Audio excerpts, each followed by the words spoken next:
Bharatiya Janata party घमंड के घोड़े पर सवार है, लेकिन ये जनता है, अहंकार किसी का चलने नहीं देती। यह कहना है रोहतक के सांसद दीपेंद्र हुड्डा का। दीपेंद्र हुड्डा बहादुरगढ़ के सैनिक नगर में भी दीपेंद्र जनसभा में शिरकत करने आए थे। महिला कांग्रेस की वरिष्ठ उपाध्यक्ष नीना सतपाल राठी ने भी दीपेंद्र जनसभा का आयोजन किया था। दीपेंद्र से लोगों का सहयोग मांगा। दीपेंद्र ने भाजपा नेताओं के जुबानी तीरों पर हमला करते हुए कहा कि भाजपा घमंड के घोड़े पर सवार है। भाजपा नेता विकास की बात नहीं करते बल्कि अहंकार की बात करते हैं। उन्होंने कहा कि हरियाणा की जनता अहंकारी के अहंकार को खत्म करने का काम करेगी। ये एमपी साहब का विजय रथ है जी। ये एमपी साहब का विजय रथ है। और आज हमारे सांसद भाई दीपेंद्र हुड्डा जी का प्रोग्राम था। ये सैनिक नगर का सामुदायिक केंद्र है। इसमें हमने लोगों से वोट की अपील की थी और इसी से संबंधित ये हमारा आज का कार्यक्रम था, जिसमें लोगों ने उम्मीद से भी ज़्यादा उत्साह दिया, सहयोग दिया और हम आश्वस्त हैं कि इस बार बहादुरगढ़ से ऐतिहासिक जीत होगी हमारे भाई दीपेंद्र हुड्डा जी। पिछली बार हार के निकले थे बहादुरगढ़ से, इस बार क्या?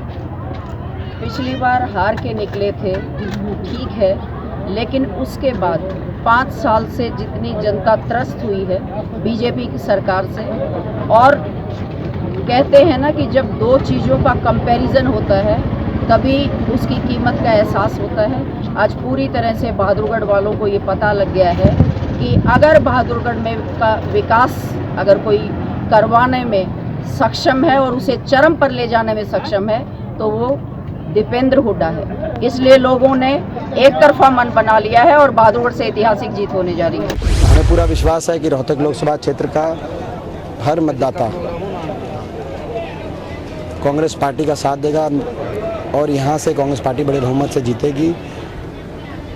बहुत से मुद्दे हैं। पहला मुद्दा, जो 5 साल भाजपा की सरकार है, इस सरकार में कोई विकास कार्य नहीं हुआ, केवल झूठ की और फूट की राजनीति का काम किया भाजपा ने। झूठे वायदे करके सत्ता में आए और भाई को भाई से उलझा के कहीं धर्म पे कहीं जात पात पे अपनी राजनीति करने की कोशिश करी। लोग समझ रहे हैं जागरूकता से कि उसका समाज का क्या फ़ायदा, उससे समाज का क्या फ़ायदा। क्योंकि लोग उसकी तुलना कर रहे हैं जो 9 वर्ष उससे पहले हुड्डा कार्यकाल रहा 9.5 वर्ष का, जिसमें ये इलाका विकास की बुलंदी पे गया भाईचारे के साथ। हम आगे जा सकते हैं भाईचारे के साथ। तो ये सारी बातें हैं।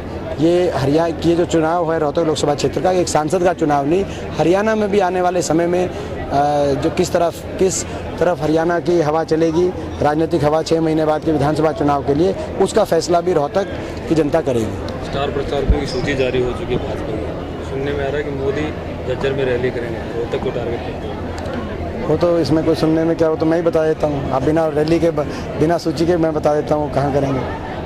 और जो है वो ज़रूर उनके पूरी बीजेपी के टारगेट में नंबर 1 पे मैं हूँ, कोई आज से नहीं हूँ।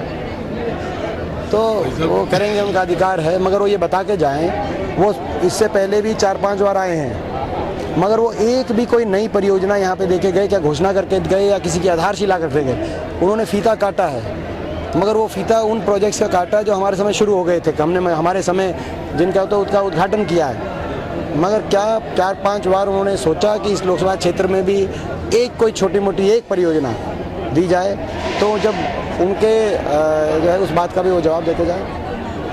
किस तरह लग रहा है चुनाव की सारी बातें सजने के बाद कि रोहतक लोकसभा क्षेत्र में चुनाव दीपेंद्र हुड्डा और नरेंद्र मोदी के बीच में है, क्या कहेंगे? देखिए, ये हर पहलू देखना चाहिए लोगों को हर पहलू देखना चाहिए। कैंडिडेट भी देखना चाहिए, पार्टी भी देखनी चाहिए, विचारधारा भी देखनी चाहिए, और लोग अपने इलाके का इंटरेस्ट भी देखना चाहिए। तो सारे इश्यूज़ हैं, मगर कोई भी मुद्दे रहेंगे, मुझे विश्वास है कि जो है यहाँ से हम जीत के निकलेंगे और हरियाणा की राजनीति को दिशा देने का काम करेंगे। मुख्यमंत्री मनोहर खट्टर तो ये कहते हैं कि उनकी कुर्सी को कोई नहीं हिला सकता। देखिए, की राजनीति को खत्म करें। देखिए, ऐसा है कि घमंड के घोड़े पे सवार किसी को नहीं होना चाहिए। ये देश है, इसमें अहंकार और घमंड किसी का नहीं चला था।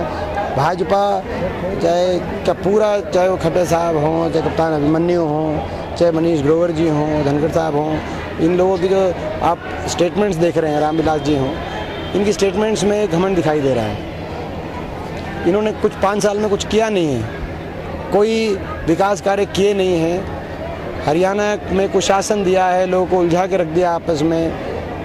और जो है एक बाई इलेक्शन जीतने से ये लोग इतने घमंड में ऊपर जो घमंड इतना घमंड कर गए। तो मैं समझता हूँ कि प्रदेश की जनता को देखना चाहिए, समझना चाहिए, घमंड तो देश में किसी का नहीं चला कभी। इस क्षेत्र की सबसे पहले खबर पाने के लिए चौधरी न्यूज एजेंसी चैनल को सब्सक्राइब करें और बेल आइकन को दबाना ना भूलें।